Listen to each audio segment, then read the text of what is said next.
मैं हुसैन सर आपका अपने इस YouTube channel revision for success में आपका अभिनंदन करता हूं, खैर मकदम करता हूं। आज मैं लेकर के आया हूं बिहार का करंट अफेयर्स। ये 71वीं मेंस के पॉइंट ऑफ व्यू से भी इम्पॉर्टेंट रहेगा और 72वीं पीटी के लिए और बिहार के अन्य एग्ज़ाम जैसे बिहार दरोगा है या आपको एईडीओ का जो वैकेंसीज आ रहा है या टीआरई 4 का कोई भी बिहार का कोई भी एग्ज़ाम के लिए आपको ये इम्पॉर्टेंट रहेगा और ये पीटी के लिए बहुत बहुत इम्पॉर्टेंट रहेगा। लेकिन मैं इसमें 71वीं मेंस के पॉइंट ऑफ व्यू से भी कोट करता रहूँगा कि मेंस का क्वेश्चंस कैसे बन सकता है या कौन सा मेंस के पॉइंट ऑफ व्यू से इम्पॉर्टेंट है, तो वो भी मैं इंडिकेट करता रहूँगा। इसीलिए 71वीं मेंस के लिए भी ये इम्पॉर्टेंट हो जाता है और पीटी के लिए तो मोस्ट इम्पॉर्टेंट हो जाता है। और अभी हाल के ही दिनों में हम लोग देखे हैं कि कई एग्ज़ाम में जैसे 71वीं बीपीएससी पीटी में भी बिहार का करंट अफेयर्स पूछा गया है और कई एग्ज़ामों में बिहार का करंट भी पूछा जाता है, चाहे वो परंपरागत क्वेश्चंस जो होते हैं, जो ट्रेडिशनल क्वेश्चंस जो होते हैं उनको पकड़ करके और करंट से कोरिलेट करके भी दे दिया जाता है। इसीलिए आपके लिए ये हर एग्ज़ाम के लिए, बिहार के हर एग्ज़ाम के लिए इम्पॉर्टेंट है। इसीलिए इसे आखिर तक सुनिएगा, बहुत इम्पॉर्टेंट सेशन होने वाला है। ये मैं जो लाया हूँ ये कलेक्शन है, कई न्यूज़पेपर का कलेक्शन है जो कि ये 17 सितंबर और 18 सितंबर का ये इसमें कलेक्शन है। और अभी तो मैं 2 न्यूज़पेपर का ये किया हूँ कलेक्शन, लेकिन आगे से ये बढ़ जाएगा, इसीलिए ये बहुत इम्पॉर्टेंट है। और मैंने कोशिश किया है कि जो हेडिंग जो देने का वो एक आर्टिकल में से कुछ अपने से ही हेडिंग दे दिया हूँ, ठीक है। और कभी कभी उसको जो हेडिंग रहता है न्यूज़पेपर में मैं एज इट इज़ उसी तरीके से उतार करके मैं दे देता हूँ, लेकिन कोशिश होती है कि मैं उसमें से भी उस आर्टिकल में से भी अपने तरीके से बना करके ये कर दूँ ताकि आप लोग को और आसान हो जाए, ठीक है। चलिए हम लोग आते हैं। पहला है कि बिहार राज्य फसल सहायता योजना ये क्यों इम्पॉर्टेंट है। तो ये इम्पॉर्टेंट इसलिए है, ये पीटी के पॉइंट ऑफ व्यू से इम्पॉर्टेंट है और मेंस के भी पॉइंट ऑफ व्यू से इम्पॉर्टेंट है। ये मेंस के पॉइंट ऑफ व्यू से क्यों इम्पॉर्टेंट है, क्योंकि ये आपको बिहार राज्य फसल सहायता योजना यानी कि ये कृषि से संबंधित है और कृषि से संबंधित से आपको मेंस के पॉइंट ऑफ व्यू से क्वेश्चंस पूछता ही है, चाहे करंट से लेकर को रिलेट करके या आपको ट्रेडिशनल क्वेश्चंस को लेकर के वो आपको मेंस में क्वेश्चंस पूछा जाता है। अब यहाँ मेंस वाले क्या करेंगे, तो मेंस वाले सबसे इम्पॉर्टेंट चीज़ है कि जैसे कृषि के लिए आपको भारत में जो योजनाएं हैं बिहार के रिगार्डिंग है, लेकिन अगर क्वेश्चंस जो पूछे जाएंगे कि बिहार राज्य फसल सहायता योजना अगर पूछा जाएगा तो ये कृषि के किसानों के उत्पादन को बढ़ाने में कितना सहयोग करता है, ये शॉर्ट नोट्स में अगर दे देता है तो आप न केवल बिहार के संदर्भ में लिखेंगे बल्कि आपको राष्ट्र के संदर्भ में यानी कि नेशनल एस्पेक्ट में यानी कि आपको केंद्र के स्तर पर कौन कौन सी योजनाएं हैं उसको भी यहाँ पे इंक्लूड कर सकते हैं। और इंटरनेशनल यानी संयुक्त राष्ट्र संघ का जो SDG सस्टेनेबल डेवलपमेंट गोल जो 17 है, जो 2015 में ये गोल दिया गया था 2030 तक के लिए, जिसमें 17 पॉइंट है, तो वो भी कृषि को सपोर्ट करता है। जैसे SDG गोल जो है आपको 2 नंबर जिसमें शून्य भूख है, तो वो क्या होता है कि वहाँ पर खाद्य से सुरक्षा से संबंधित और पोषण से संबंधित यानी कि वो किसान से संबंधित है। तो 1-2 है आपको SDG नंबर 2 हो गया। 13 जो जलवायु से की बातें करता है वो भी कृषि से संबंधित है उसके अंतर्गत। और 15वां जो है आपको ये जीवन मतलब भूमि पर जीवन करके है, तो ये भी आपको SDG गोल जो 15वां है वो भी इम्पॉर्टेंट हो जाता है मेंस के पॉइंट ऑफ व्यू से। तो जो लोग मेंस दे रहे हैं, देखिए ये आप लोग पीटी वाले तो ज़रूर देखेंगे, लेकिन आप लोग पीटी वाले जो देख रहे हैं आपके बड़े भाई हैं, दोस्त हैं या बहन है, कोई भी है, अगर मेरा आप देखते हैं तो उनको ज़रूर सजेस्ट कर दीजिएगा कि वो उन्होंने ऐसी ऐसी बातें कही हैं, आप देख सकते हैं जो कि मेंस के पॉइंट ऑफ व्यू से इम्पॉर्टेंट है, ठीक है। अब हम लोग आते हैं कि ये आखिर चर्चा में क्यों रहा। एक्चुअल में ये चर्चा में रहने का कारण ये है कि आपको जो सहकारिता मंत्री हैं आपको प्रेम कुमार, उन्होंने कहा है कि ये जो आपको फसल सहायता योजना है इस योजना के तहत जो है 30 सितंबर तक आपको जिन जिन लोगों का, जो भी किसान भाई हैं, उनका जो जो फसल नुकसान, जिस स्तर का फसल नुकसान हुआ है, वो नुकसान जो भी हुआ है उसका डाटा आप उसका जो पोर्टल है, सहकारिता विभाग का एक पोर्टल होता है, उसमें उसको आपको आप जो भी डॉक्यूमेंट्स मांगा जाएगा उसको उसमें फीड करना है। ये 30 सितंबर तक लास्ट डेट है, इसीलिए ये चर्चा में रहा है। चलिए हम लोग कुछ फैक्ट के बारे में जान लें। पहला तो हमने जो बताया सहकारिता मंत्री कौन है, तो प्रेम कुमार, ये याद रखिएगा। और केंद्र में सहकारिता मंत्री कौन है, तो वहाँ पर है आपको अमित शाह हैं, यानी कि हमारे गृह मंत्री जो हैं अमित शाह जी, वो हैं आपको ये सहकारिता मंत्री हैं। तो उस वहाँ भी याद रखना है। और सहकारिता मंत्री जो होते हैं ना, उनको इम्पॉर्टेंट हो गया है, ये होता है चाहे पीटी के पॉइंट ऑफ व्यू से या मेंस के पॉइंट ऑफ व्यू से, तो उसको याद रखिएगा। ठीक है, आगे हम लोग इसका फैक्ट जानते हैं। तो फैक्ट के तौर पर हम लोग देखते हैं कि आपको इसका स्टार्ट जो शुरू हुआ था, ये फसल आपको बिहार राज्य फसल सहायता योजना, ये 2018 में स्टार्ट हुआ था। ठीक है, आखिर इसका उद्देश्य क्या था, तो किसानों के लिए जो प्राकृतिक आपदाओं से होने वाला जो नुकसान होता है फसलों को, उसकी भरपाई करना है। ये आपको सहायता योजना, जो फसल सहायता योजना है, जो 2018 में स्टार्ट हुआ था। और ये कैसा आपदा, तो जैसे सूखा है, अतिवृष्टि है या ओला है, तो वैसे आपदा। तो ये आप जानते ही हैं कि हमारा बिहार का जो संरचना है, वो उत्तर बिहार जो है आपको क्या होता है, वो बाढ़ से ग्रसित रहता है। और दक्षिण बिहार जिस समय बाढ़ से ग्रसित रहता है, दक्षिण बिहार सुखाड़ से ग्रसित रहता है। तो इसकी वजह से इससे क्या होगा कि ये जो सहायता मिलेगा, वित्तीय सहायता प्रदान की जाएगी, तो इससे किसान भाई लोगों का जो आय में जो है वो आपको नुकसान से कुछ भरपाई हो जाएगा। हालांकि ये जितना पैसा है वो सफिशेंट नहीं है, लेकिन फिर भी ये जो है आपको कम से कम ऊँट के मुंह में जीरा का काम करेगा ये। ठीक है, अब इसका लाभ क्या है, तो कैसे लोगों को लाभ मिलेगा। जैसे कोई भी किसान का अगर फसल जो क्षति हुआ है या उसका जो फसल जो बर्बाद हुआ है, वो अगर 20% तक है, तो उसको प्रति हेक्टेयर 7500 रुपया मिलेगा। और जिसका 20% से अधिक आपको फसल की बर्बादी हुई है, तो उसको प्रति हेक्टेयर 10,000 रुपये मिलेंगे। तो ये बहुत इम्पॉर्टेंट है, आप ये जान लीजिए। ये बहुत इम्पॉर्टेंट इस संदर्भ में हो गया कि पीटी फैक्ट के रूप में भी हो गया। ठीक है, तो 2018 में शुरू हुआ था और इसका जो है आपको 20% तक क्षति वाले को प्रति हेक्टेयर दिया जाएगा, आपको 7500 रुपया दिया जाएगा। और 20% से अधिक है उनको प्रति हेक्टेयर 10,000 दिया जाएगा। ठीक है, ये फैक्ट के रूप में याद रखिएगा। चलिए, और आप लोगों को अच्छा लगेगा तो आप ज़रूर लाइक कीजिएगा, ताकि हम भी इससे मोटिवेट हो सकें और आगे जो है वीडियो को कंटिन्यू रख सकें। ठीक है, अगला पॉइंट है ANTF की बैठक। आखिर चर्चा में क्यों था, तो चर्चा में इसलिए था कि इस बैठक में जो ANTF की जो बैठक हुई है, उसमें बिहार के भी जो है आपको आपराधिक इकाई के जो ADG हैं और फिर एक DIG, ये 2 लोग वहाँ पर शरीक हुए थे, यानी कि वहाँ पर जो है वो भी पार्टिसिपेट किए थे इस बैठक में। तो इसीलिए ये चर्चा में रहा। तो अब हम यहाँ पर मेरी कोशिश यही रही है कि इसको कुछ पॉइंट्स के अंतर्गत इसको लिख दिया जाए। अगर आपको लगता है कि इसको और पढ़ा जाना चाहिए, तो आप दैनिक जागरण का जो कलेक्शन है, तो आप दैनिक जागरण जो पढ़ते हैं वो दैनिक जागरण में देख लेंगे, और जो भी पेपर लगभग सब में देता है। और आप ये भी जान लीजिए कि हमारा सजेशन है कि आपको अगर न्यूज़पेपर पढ़ना है, अगर कोई भी सिविल सर्विसेज के एस्पायरेंट है, तो वो आप ज़रूर पढ़ लें। कौन सा, तो आपको दैनिक जागरण।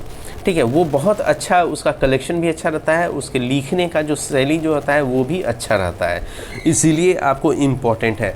हालांकि अभी मैं PDF के अंतर्गत बता रहा हूँ, लेकिन इससे संबंधित आपको एक अलग से वीडियो, आपको न्यूज़पेपर कैसे पढ़ें, कब पढ़ें, कितना पढ़ें, किस तरीके से पढ़ें, इसका मैं एक वीडियो आपको ज़रूर दूंगा आपको, और जो कि मैं YouTube पर आपको फेस के साथ में आऊँगा।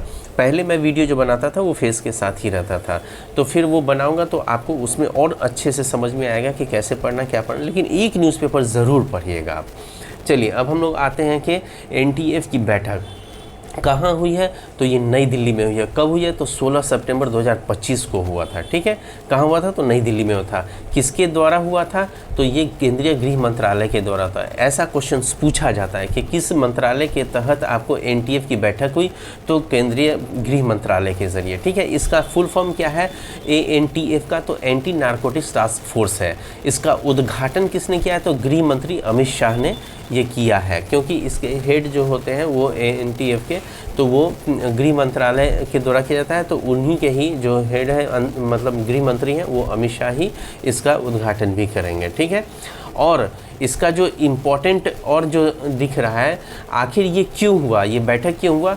तो बढ़ते सूखे नशे की रोकथाम को लेकर के अब तक उठाए गए कदम और कार्रवाई पर चर्चा करने के लिए। बढ़ते सूखे नशे की रोकथाम को लेकर के अब तक उठाए गए कदम और कार्रवाई पर चर्चा करना, इसके लिए आपको ये बैठक हुई थी। सूखा नशा क्या होता है?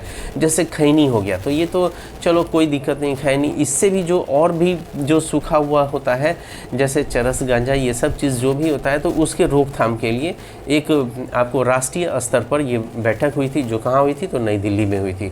इसी के लिए ये बैठक होता है। अब हम लोग देखते हैं कि बिहार से कौन कौन गए। तो आर्थिक अपराध इकाई के एडीजी जो है नैयर हसनैन खान, ये भी गए, और डीआईजी मनवजीत सिंह ढिल्लो, ये भी गए। चलिए, अब हम लोग, ये इम्पॉर्टेंट फैक्ट है जो कि आपको ध्यान में रखना है कि कहाँ हुआ, कब और कब हुआ, किसके द्वारा, किस मंत्रालय के द्वारा हुआ, ये सब आपको याद रखना है। अब तीसरा पॉइंट आते हैं कि बांका के बधुआ नदी, ठीक है, नदी तट, ये आखिर चर्चा में क्यों रहा? तो चर्चा में इसलिए रहा कि अभी हाल में ही आपको बांका में आपको हमारे वित्त मंत्री बोलिए या आपको उप मुख्यमंत्री सम्राट चौधरी वो गए हुए थे, और इस पर चर्चा किया था कि ये बधुआ नदी जो है, इस पर रिवर फ्रंट का डेवलपमेंट किया जा रहा है, तो चर्चा किया था। तो इसीलिए ये इम्पोर्टेंट हो जाता है। इम्पोर्टेंट मेनली होता है कि ये बधुआ नदी है आखिर कहाँ? तो ये बांका का है बधुआ नदी, और ये सीमा जो बनाता है बांका और मुंगेर की सीमा बनाता है। ठीक है, तो ये इम्पोर्टेंट है कि बांका और मुंगेर का सीमा बनाता है ये बधुआ नदी। बधुआ नदी जो है ये गंगा की सहायक नदी के रूप में भी हम लोग जानते हैं। ठीक है, ये गंगा के सहायक के नदी के रूप में भी जानते हैं। ये बहुत रेयर आपको मिलेगा ये फैक्ट। ठीक है, और बधुआ नदी की सहायक नदी कौन है? तो लोहरनगर है, फिर करूनी ओर है, इसको करूनी ओर बोलेंगे, और बेलरहरना। ठीक है, ये आपको 3 नदियां हैं जो कि बधुआ नदी की सहायक नदी है। और इस पर जो है आपको बधुआ नदी पर आपको ये बधुआ नदी तट पर जो है रिवर फ्रंट डेवलपमेंट और पक्का निर्माण का कार्य की स्वीकृति दी गई है। ये जो आपको बजट में जो बातें हुई थी तो उसके अंतर्गत मतलब बिहार का, तो ये आपको वित्त मंत्री ने इस बात को रखी थी। इसी वजह से ये आपको बधुआ नदी इम्पॉर्टेंट है, क्योंकि कभी कभी होता है ना कुछ ऐसा नदी के बारे में भी क्वेश्चन पूछ देता है जो आप नहीं सुने हुए रहते हैं, वही सब चीज़ें जो है आपको न्यूज़पेपर से आपको मिलता रहता है। ठीक है, अब अगला पॉइंट हम लोग चलते हैं कि छठ पर्व बनेगा वैश्विक धरोहर। ये बहुत इम्पॉर्टेंट है, याद रखिएगा। अभी बना नहीं है, लेकिन इसके लिए बैठक हुई थी, सांस्कृतिक मंत्रालय के द्वारा ये बैठक हुई थी नई दिल्ली में, और अगले चक्र यानी कि 26-27 के लिए जो है इस महापर्व छठ महापर्व का नामांकन किया गया है। ठीक है, जैसे नामांकन किया जाता है, अब इसको सिलेक्ट करेगा, इसके सारी जो क्राइटेरिया होती है उस प्रक्रिया पर और उसका जो क्राइटेरिया है उस पर वो अगर सही से उतर गया तो इस महापर्व को जो है आपको वैश्विक धरोहर के रूप में इसको जाना जाएगा।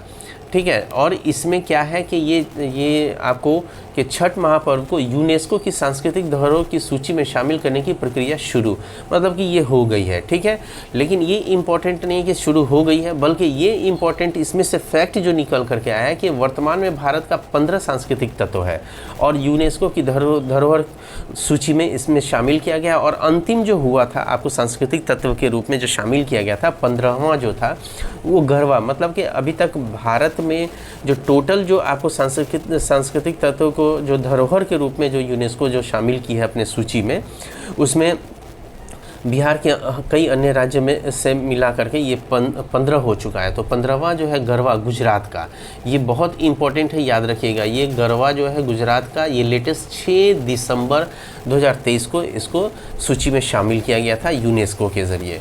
तो ये इम्पॉर्टेंट फैक्ट है, इसको याद रखिएगा कि ये तो इम्पॉर्टेंट फैक्ट है 2023 का ही है, लेकिन ये इम्पॉर्टेंट फैक्ट आपको पूछा जा सकता है, आप इसको ध्यान रखिएगा। ठीक है, और अब अगला जो इन्फॉर्मेशन आएगा, जब यूनेस्को सूची में शामिल कर देगा तो वो 16वां हो जाएगा। चलिए हम लोग आगे का पॉइंट पढ़ते हैं। स्टूडेंट क्रेडिट कार्ड योजना, ये बहुत इम्पॉर्टेंट है, ये है स्टूडेंट क्रेडिट कार्ड योजना, क्योंकि ये 7 निश्चय के ज़रिए आपको ये शुरू किया गया था। 7 निश्चय योजना जो हमारे मुख्यमंत्री का जो है बहुत महत्वाकांक्षी योजना, जो कि बहुत ही उसके वजह से जो है बिहार हमारा ग्रोथ भी अच्छा किया है। 7 निश्चय योजना को जो उन्होंने अमली जमा पहनाया, जो मतलब उस पर चलते रहे, उनके सारी चीज़ों को जो है अक्षरशः पालन किया गया आपको बिहार सरकार के ज़रिए।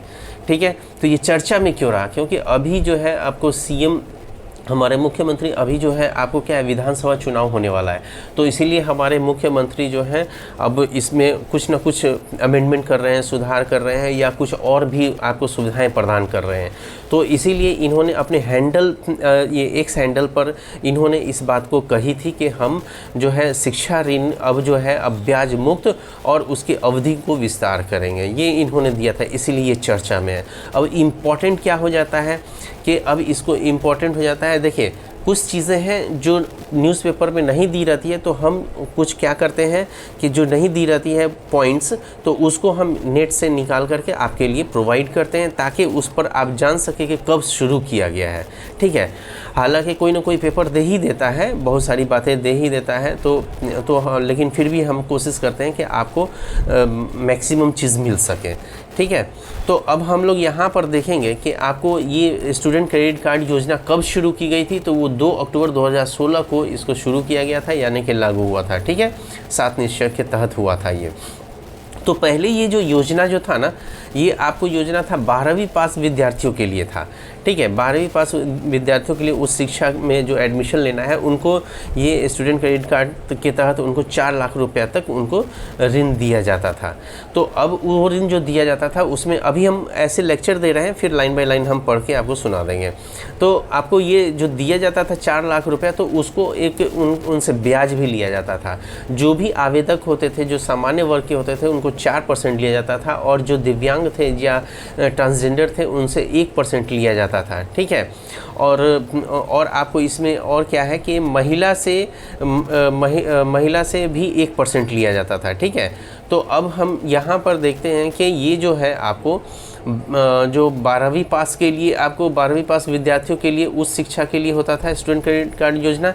इस योजना के तहत 4 लाख रुपए तक शिक्षा ऋण राज्य सरकार ब्याज मुक्त कर दिया है, जो कि पहले आपको ब्याज लिया जाता था। ठीक है, अब जो है आपको ये जो ऋण की जो राशि चुकाने के लिए जो है आपको ऋण की राशि जो है चुकाने की अवधि पहले 5 वर्ष थी। ठीक है, आप जो ऋण लेते हैं तो 5 वर्ष थी, वो अब 7 वर्ष कर दिया गया है। ठीक है, जो पहले से ले चुके हैं ये सब चीज़ है, तो वो मासिक किस्त उनको देना पड़ता है। 64 मासिक किस्त में उसको पूरा अदा करना होता था ऋण।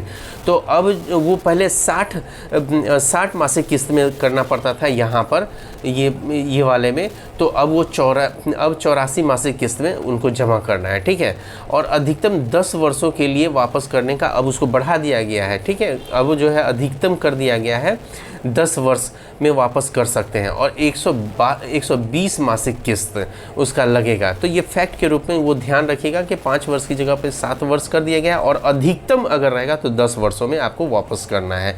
ठीक है, 120 मासिक किस्त के अंतर्गत करना है।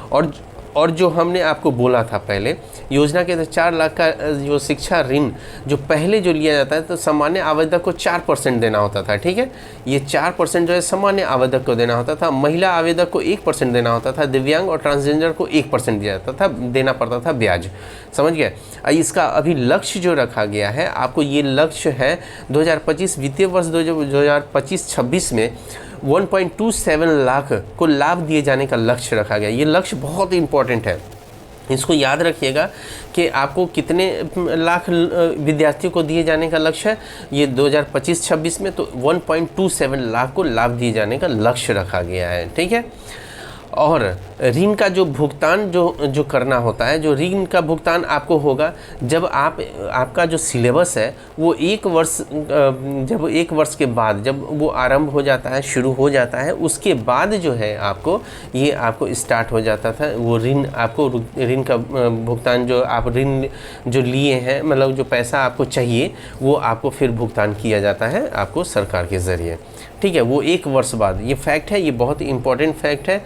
ये पूछा जा सकता है कि आपको जो स्टूडेंट क्रेडिट कार्ड योजना के तहत मतलब कितने वर्ष के बाद आपको पैसे की भुगतान होने लगती है विद्यार्थियों को, तो वो 1 वर्ष के बाद होती है। ठीक है, अब इसमें हम लोग देखते हैं कि इसमें ऋण लेने वाला जो क्षेत्र है, जिसमें स्टूडेंट ऋण लेते हैं, वो तकनीकी शिक्षा वाले में। ठीक है, तकनीकी शिक्षा वाले में क्या होता है, 63% तो लोग जो है अब तक ऋण लिए हैं, और उसमें भी जो है ग्रामीण इलाके वाले जो विद्यार्थी होते हैं, जिनको पैसे की ज़्यादा आवश्यकता होती है, जिनके पास वैसी स्थिति नहीं होती है कि उनके पास पैसा हो, तो वैसे ग्रामीण इलाके के विद्यार्थी जो हैं आपको 91.99% तक उन लोग ग्रामीण वाले लोग जो है स्टूडेंट वो लोग लिए हुए हैं। इतने तक, मतलब कि सबसे हाईएस्ट जो ग्रामीण वाले इतने लोग लिए हुए हैं, यानी कि बाद बाकी जो है शहरी लोग लिए हुए हैं। ठीक है, इसको ध्यान में रखना है। और ऋण लेने के लिए जो पात्रता यानी कि उम्र जो है आपको, जिनका 18 वर्ष और अधिकतम 25 वर्ष, ठीक है, पहले था, लेकिन अब 18 वर्ष तो रहेगा ही न्यूनतम जो है, लेकिन अब 30 वर्ष उसको बढ़ा दिया गया। मतलब कि अब अधिकतम जो एज बढ़ा दिया, उम्र जो बढ़ा दिया गया स्टूडेंट क्रेडिट कार्ड का, अब 30 वर्ष तक के स्टूडेंट इसको ले सकते हैं। ठीक है, अब हम लोग आगे बढ़ते हैं। महिलाएं और तथा एसटी और एससी आवेदक की जो उम्र सीमा है, जो आवेदक है उनकी उम्र सीमा बढ़ा दी गई है, वो 33 वर्ष तक बढ़ा कर दिया गया, 33 वर्ष तक। और ये बिहार का स्टूडेंट क्रेडिट कार्ड उन्हीं लोगों को दिया जाएगा जो बिहार के अस्थाई निवासी हैं।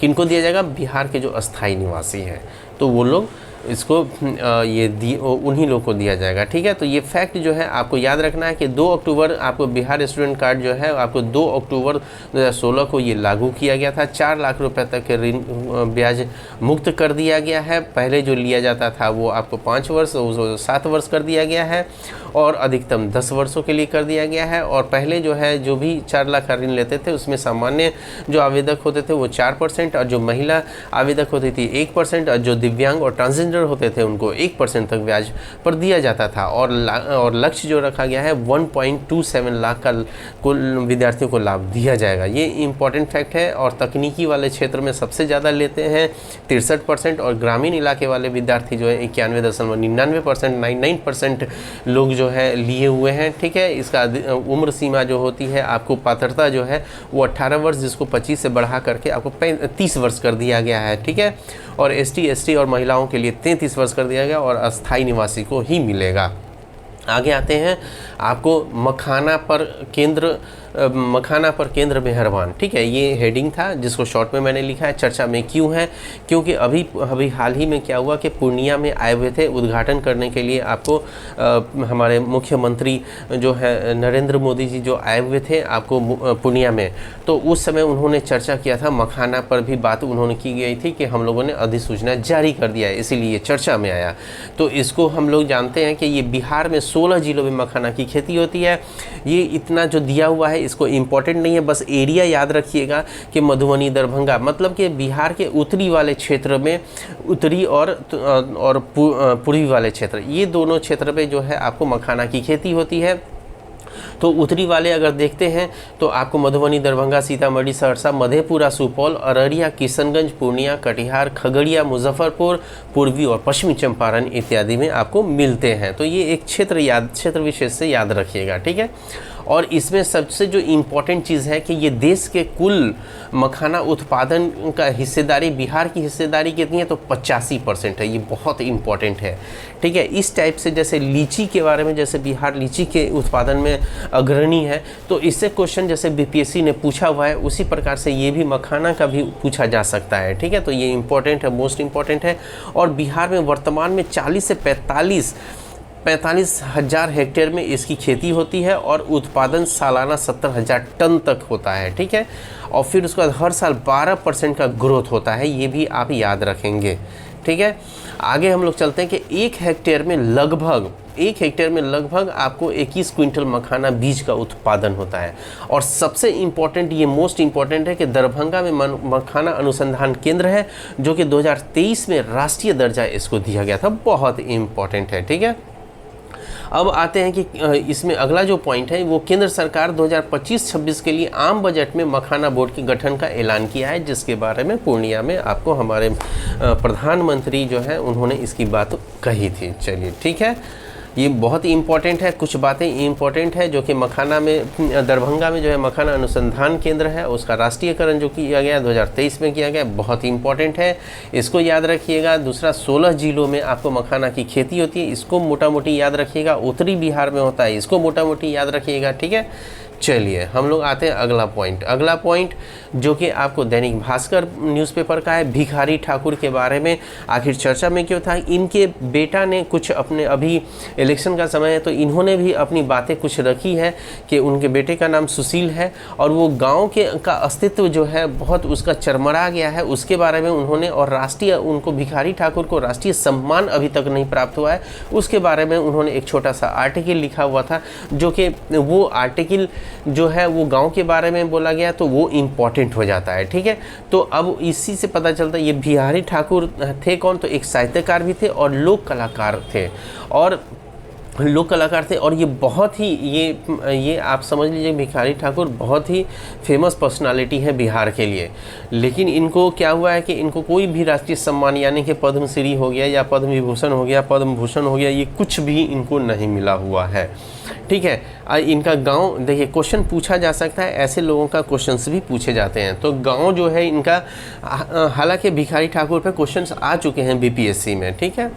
तो गांव इनका जो था कुतुबपुर में था, ठीक है। ये सारण डिस्ट्रिक्ट में पड़ता है, छपरा, ठीक है, सारण डिस्ट्रिक्ट में है आपको ये छपरा में इनका कुतुबपुर गाँव का नाम हुआ, ठीक है।